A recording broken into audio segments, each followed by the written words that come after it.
Salam sejahtera kepada Dr. Sama dan rakan-rakan sekalian. Saya Serinata dengan meja nombor 278367. Saya merupakan pelajar khusus pengurusan sumber manusia. Selain itu, saya juga merupakan ketua bagi kumpulan 13 ini. Hari ini, kumpulan kami ingin menjalankan pembentangan yang bertajuk Isu Perpaduan Masyarakat di Malaysia.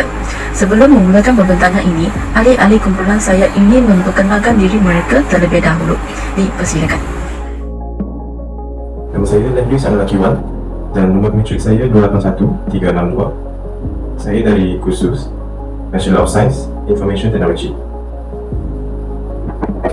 Nama saya Lakar Razam Memang Saleh. Nombor saya adalah 282035.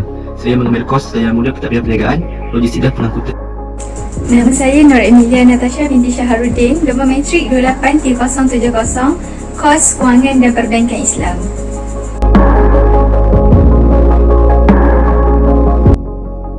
Malaysia merupakan sebuah negara yang bersistem raja, berperlembagaan, persekutuan dan demokrasi berparlimen di Asia Tenggara. Tempat yang menariknya iaitu Malaysia selalunya dikatakan sebuah negara yang berwarna-warni dengan adanya penduduk datang dari berbagai agama dan bangsa. Maka berbilangnya dari segi budaya seperti bahasa, tarian, kepercayaan, cara hidup dan sebagainya. Walaupun Malaysia mempunyai budaya dan warisan yang unik, tetapi penduduk di dalam masyarakat ini tetap dapat hidup dalam ruang yang sama dengan aman dan damainya. Mereka dapat menyambut perayaan dengan meriahnya tanpa mengira warna kulit. Sebagai bukti, semasa Hari Raya Aidilfitri, kaum lain bebas untuk berpakai baju kurung untuk menyambut perayaan dengan bersama-sama. Dengan ini, industri pelancongan dapat menarik ramai pelancong untuk mengunjung ke Malaysia supaya dapat meneroka keistimewaan negara yang kaya dengan keunikan budaya, adat berasan, gaya hidup antara satu sama lain ini. Namun, tetap wujudnya salah satu persoalan yang sering tidak asing dalam mana-mana perbincangan mengenai sesebuah negara dan perkembangannya. Lebih-lebih lagi dalam menghadapi cabaran adab ke-21 ini. Persoalannya seperti berikut. Adakah rakyat Malaysia yang berbilang kaum, bangsa yang mempunyai ciri-ciri hubungan sejarah, kebudayaan dan nenek moyang yang berbeza ini dapat hidup dalam satu masyarakat yang sama? Maka, tidak dapat dinafikan, perpaduan merupakan salah satu elemen yang penting dan harus diambil oleh orang ramai untuk menghasilkan sebuah masyarakat yang majmuk bagi negara Malaysia dengan memupuk hubungan etnik antara masyarakat ini. Berdasarkan tema yang dipilih oleh kumpulan kami iaitu isu budaya, manakala tajuk yang hendak dikaji iaitu isu perpaduan masyarakat di Malaysia. Dalam kajian ini, kami akan memfokus kepada faktor-faktor yang menyebabkan wujudnya isu perpaduan. Selain itu, kami juga akan mengenal pasti kesan-kesan negatif setelah timbulnya isu perpaduan kepada semangat nasionalisme dan patriotisme serta pembinaan negara dan bangsa. Tambahan pula, juga akan menjelaskan kesan-kesan positif semasa masyarakat yang berbilang kaum ini dapat mengamalkan perpaduan. Kami juga akan menjelaskan langkah-langkah yang harus diambil berat oleh setiap peranan dalam masyarakat untuk mengatasi isu perpaduan di Malaysia ini.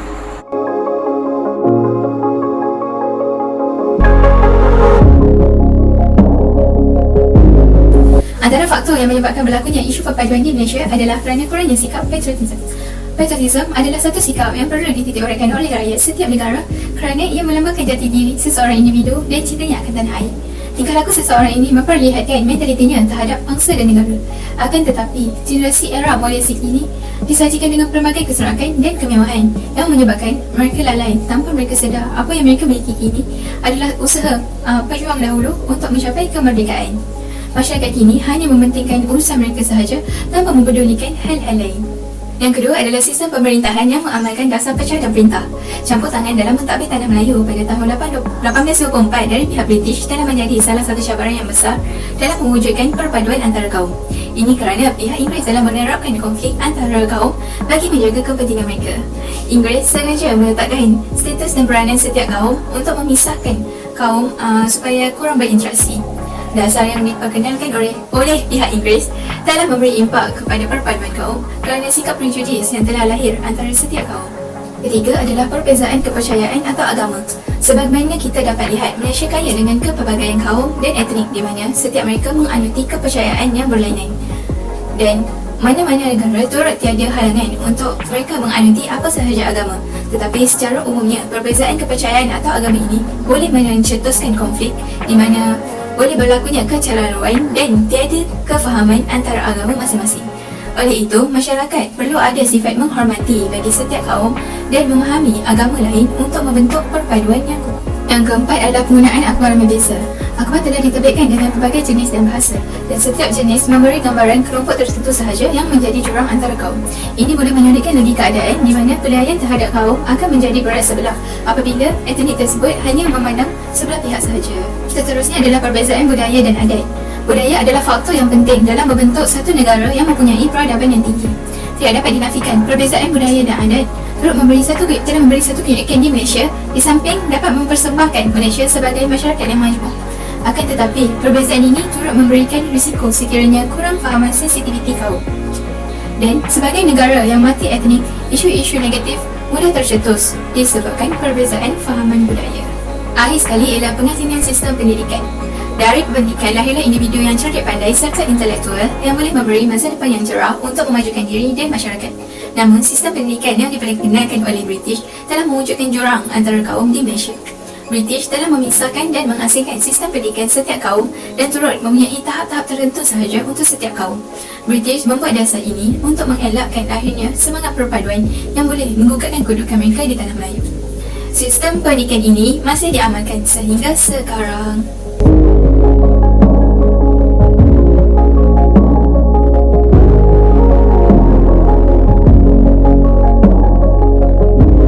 Nama saya Khalil Azhar Muhammad Salim. Nombor saya adalah 282035. Hari ini saya akan mengatakan kesan-kesan pada rakyat di Malaysia. Kesan-kesan pada rakyat di Malaysia terdiri daripada dua, iaitu kesan positif sekiranya wujud pada rakyat di Malaysia dan juga kesan negatif sekiranya tidak wujud pada rakyat di Malaysia. Kesan positif yang pertama ialah mengukuhkan kedaulatan dan pembangunan negara. Penduduk Malaysia terdiri daripada pelbagai budaya dan bangsa. Hubungan harmoni antara kaum akan mengukuhkan lagi kedaulatan dan pembangunan negara. Isu yang kedua ialah melonjakkan ekonomi negara. Dengan keadaan negara yang stabil, Malaysia juga akan dapat menarikkan ekonomi negara dan bersama mereka juga dapat mencari idea baru bagi sektor ekonomi negara yang baru. Isu yang ketiga ialah negara dapat dilindungi daripada ancaman kuasa luar. Ini kerana perbedaan di antara kaum negara kita amat utuh, jadi rakyat Malaysia dapat mengekang ancaman daripada kuasa luar. Seterusnya adalah kesan negatif sekiranya tidak wujud pada rakyat di Malaysia. Isu yang pertama ialah ketidakharmonian dalam negara. Negara akan huru-hara kerana tiada kesepakatan sesama rakyat, tidak kira dari segi politik, ekonomi dan sosial. Isu yang kedua ialah ekonomi negara yang tidak stabil. Sektor ekonomi yang tidak dapat dikembangkan ke luar negara atau pelabur yang masuk negara kita tidak wujud, maka ekonomi negara kita tetap akan merosot tahun demi tahun. Isu yang ketiga ialah keselamatan negara terancam. Perbedaan adalah kunci utama kepada benteng keselamatan negara. Jika rakyat sendiri yang tidak mempunyai elemen perpaduan dalam diri, maka mudahlah negara ini untuk dipecah belahkan dan dijajah oleh negara lain. Itu saja daripada saya. Terima kasih.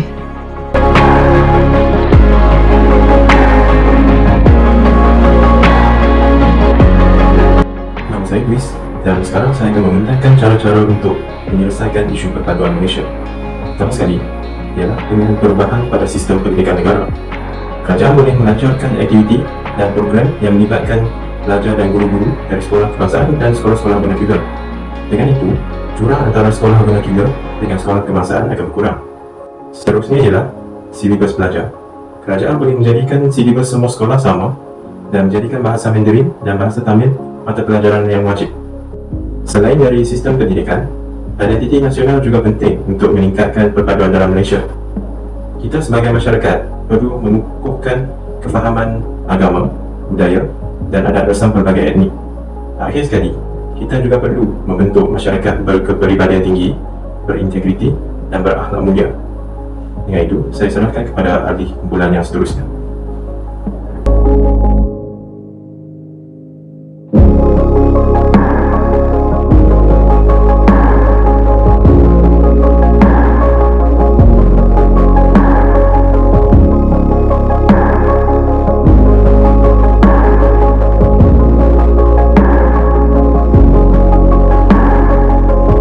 Kesimpulannya, jelas lagi perpaduan dalam kalangan masyarakat Malaysia dikenal sebagai anugerah yang ternilai harganya kerana ia berperanan yang penting dan melibatkan proses jangka panjang dalam pembentukan sebuah negara yang bermasyarakat majmuk.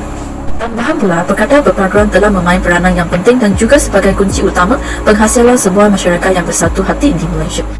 Menurut Sultan Johor pernah menyatakan, semua rakyat Malaysia harus memupuk semangat perpaduan antara budaya, agama, bangsa yang berbagai-bagai ini dengan memula dari bangku sekolah serta memberi keutamaan kepada subjek pelajaran sejarah supaya dapat mengekalkan perpaduan antara kaum. Dengan mudah katanya, setelah berlaku peristiwa berdarah 13 Mei 1969, pihak kerajaan sentiasa mengambil berat dan berusaha dalam pelaksanaan pembangunan negara bangsa dan menggalas semua rakyat Malaysia bersatu hati demi mencapai lamat-lamat dan kejayaan yang lebih maju, cemerlang, gemilang dan terbilang pada masa hadapan. Namun, hanya usaha dari pihak kerajaan adalah tidak mencukupi. Tetapi, jika semua rakyat Malaysia berganding bahu memberi sokongan dan menghormati antara satu sama lain, maka hasilnya tidak akan mengecewakan semua orang rakyat di Malaysia. Pada akhirnya, pinjam pepatah peribahasa Melayu, duduk sama rendah, berdiri sama tinggi. Jelaslah bahawa perpaduan masyarakat perlu dierat dengan tiadanya jurang dari berbagai segi kedudukan dan pangkat. Dengan inilah, kumpulan kami sangat berharap bahawa semua rakyat dalam Malaysia dapat menggembling tenaga untuk menikmati keindahan dan keharmonian dalam negara Malaysia ini, serta amalan ini dapat dibawa ke generasi dan zaman ke zaman. Sekian, terima kasih.